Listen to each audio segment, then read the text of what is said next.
Well, thank you so much. I'm just delighted to see your happy faces out there. And as you know, today is the day that my book is published. So it's out and about and on the streets. And there it is, Jen By.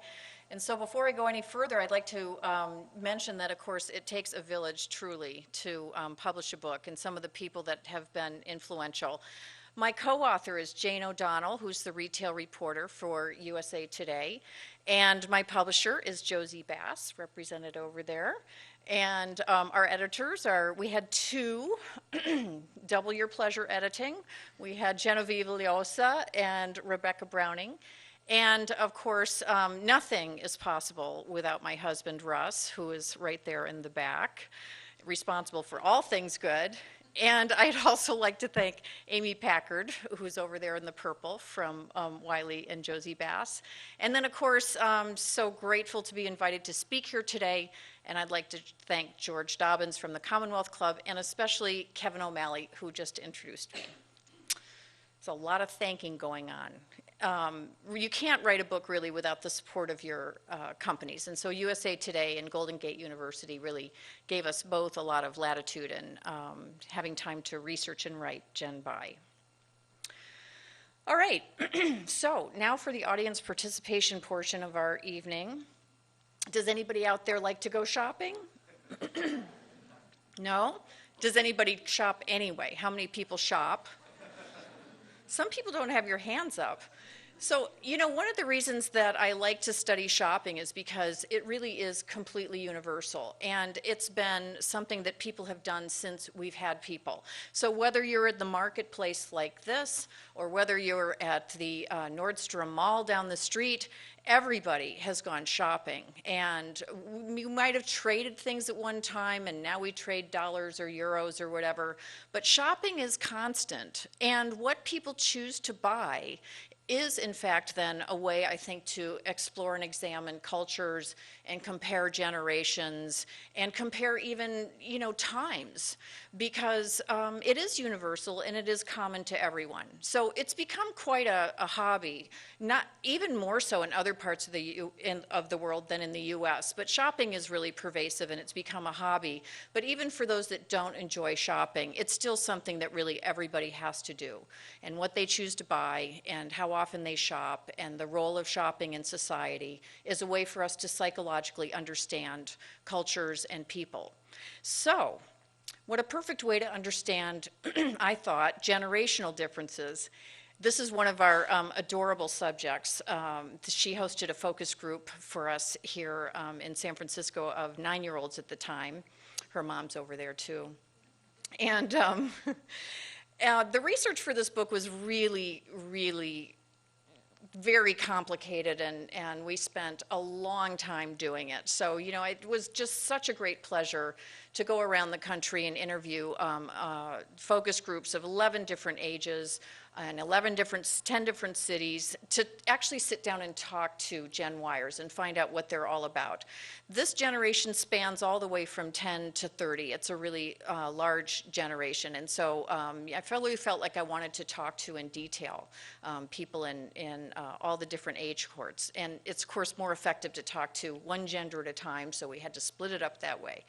And then I also fielded a 2,000-person survey where I was comparing older and younger shoppers, did in one-on-one interviews with hundreds and hundreds of people and also experts within the field, analyzed a lot of other people's research. And of course, I also did have to spend a lot of time in malls and in shopping places. And I got some really cute new shoes, too. So what's going on in Jen By? I'm only going to have time to just talk a tiny little bit about what's in the book. And besides, I wouldn't want to give it all away anyway, since hopefully a couple of you will be willing to buy the book. But the book is really about what's psychologically different between generations. And we also talk about gender differences and not just how they shop differently, but how men and women and boys and girls relate to each other differently today than their parents or grandparents might have. That was a very racy part of the book, I might add. And we also have to explore, what's age related. So a 13-year-old obviously isn't going to have a lot of things in common with a 29-year-old besides their generation. So we want to kind of figure out, what would happen at particular times in people's lives, and then be more accurate in terms of what that means generationally. So it's not just that they're 13, it's that they're 13 and of Gen Y, as opposed to what a 33-year-old was like when they were 13. I found that there's a big, huge difference between the people over 20 and the people under 20. And I learned this from the people over 20. So the 20 to 30-year-olds, the elders of the Gen Y group, they really made a point of pretty much always saying, well, we're not really much like those younger Gen Yers. They're really different from us, and then listing all of the ways. And so that sort of comparison was part of, I think, what made this book really interesting. Also in Gen Y, the role of shopping in their lives, why Gen Y are more enthusiastic shoppers and how they shop differently. And any age group, I think, would find a lot of information about just the psychology of shopping in general. And then there's all sorts of marketing tactics. So this is published by Josie Bass Business Books. And so, really we end the last part of, about the last half of the book, really with marketing strategies and applications for businesses so that they can better meet the needs of this generation.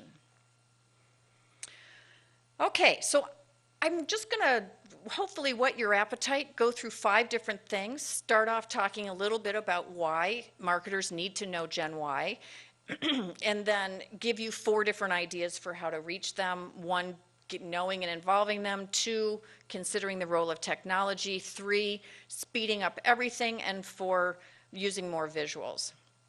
So let's start off with why you need to know Gen Y. Okay, so first of all, they're the largest generation out there at 84 million strong. They're actually in numbers even bigger than the baby boomers. Right now, they spend $200 billion annually, but by the time we reach 2015, they'll be outspending the boomers. So any marketer that thinks that this isn't their market is short-sighted, obviously. Also, Gen Y has decreased their spending less than other generations during this recession. So everybody's reduced their spending, not individually, but generations-wise during this recession. But Gen Y, less so. They actually spend on a daily basis almost the same as baby boomers do. Baby boomers and Gen Yers both spend about $63 a day. Not talking about mortgages or anything like that, just daily cash out of the pocket. Right now already half of baby boomers are adults, and that age span of when people become adults until about the time they're 40 is the heaviest spending time of people's lives. So this is when you're buying your house, your car, your baby buggy, you're outfitting your lives, really. And by the time people reach their 40s, they tend to spend less, in fact, spend more on younger generations at this point. They've kind of outfitted their lives already. And also, the last reason why I think any marketer would really want to know Gen Y is because they're really very influential.